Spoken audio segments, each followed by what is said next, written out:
Hello friends. भतेरी अपने मजदूर माँ बाप की 2 लड़कियों के बाद तीसरी औलाद थी। 3 लड़कियों के पैदा होने से दुखी होकर उसके पिता ने उसका नाम भतेरी रख दिया था।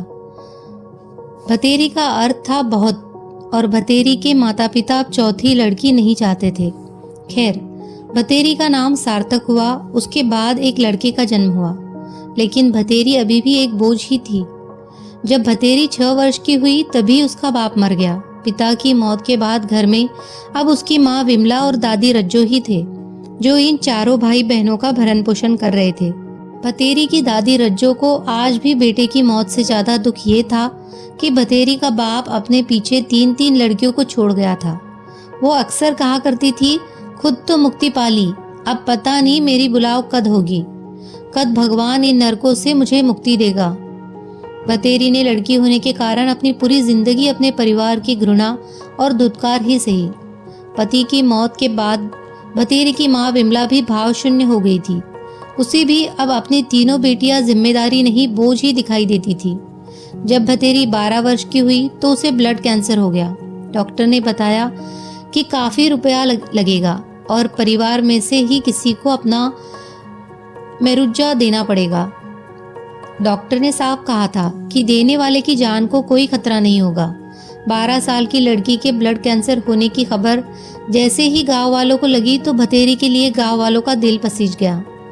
घर की माली हालत देख भतेरी के इलाज का पूरा खर्चा गांव वालों ने उठाने का फैसला किया, लेकिन यहाँ समस्या पैसे की नहीं आ रही थी। ग्रामीण समाज आज भी भावनात्मक समाज है।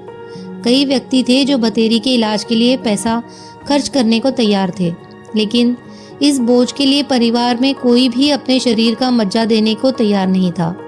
भतेरी 65 वर्षीय दादी को भी आज अपनी जिंदगी के बचे हुए कुछ वर्ष भतेरी की जिंदगी से ज्यादा कीमती लगे।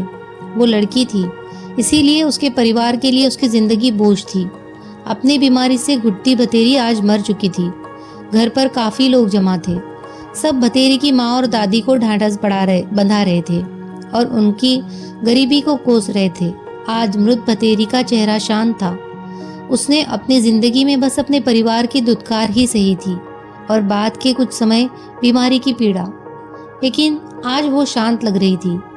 क्या इच्छा रही होगी उसकी अंत समय में। एक बार उसे कहते सुना था, माँ, आदमी मरने के बाद अलग अलग रूप में जन्म लेवे है, कुत्ता, कीड़ा, चूहा या डांगर।